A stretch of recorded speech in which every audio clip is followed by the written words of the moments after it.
আমি সমূহ গোলাঘাটবাসী ৰাইজক আমি শুভেচ্ছা জ্ঞাপন কৰিছোঁ। আগন্তুক 17 মে দেওবাৰ গোলাঘাট MSR ছ'চাইটি প্ৰেক্ষাগৃহত all India journalist union Golaghat জিলা সমিতিৰ চতুৰ্থ বাৰ্ষিক অধিৱেশন হ'বলৈ গৈ আছে।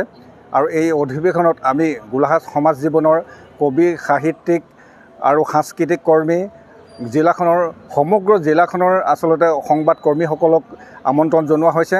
তাৰোপৰি সেই অনুষ্ঠানত 3টা বঁটা ঘোষণা কৰা হ'ব।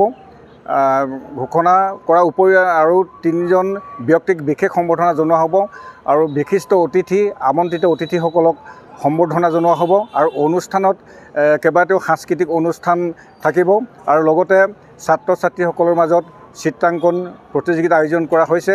আৰু সমূহ ৰাইজক আমি আমন্ত্ৰণ জনাইছোঁ সেইদিনা অনুষ্ঠানত আপোনালোকে উপস্থিত থাকি অনুষ্ঠানভাগ সাফল্যমণ্ডিত কৰি জয়তেই অখিল ভাৰতীয় পতাকা মহাসভা গোলাঘাট জিলা সমিতিৰ পৰা সমূহ গোলাঘাটবাসী তথা অসমবাসী ৰাইজক আমি শুভেচ্ছা জ্ঞাপন কৰিলোঁ। অহা 17 মে তাৰিখে গোলাঘাট MSR থিয়েটাৰ ছ'চাইটিৰ প্ৰেক্ষাগৃহত আমাৰ যি গোলাঘাট জিলাৰ অধিৱেশন অনুষ্ঠিত হ'ব, সেই অধিৱেশনত ৰাইজৰ সহায় সহযোগ আমি একান্তভাৱে কামনা কৰিলোঁ। আৰু এই অধিৱেশনত ৰাজ্যখনৰ কেইবাজনো বিশিষ্ট ব্যক্তিক তথা গোলাঘাট জিলাৰ কেইবাজনো বিশিষ্ট ব্যক্তিক বিশেষভাৱে সম্বৰ্ধনা জনোৱা হ'ব আৰু 3জন বিশেষ ব্যক্তিক বঁটা প্ৰদান কৰা হ'ব।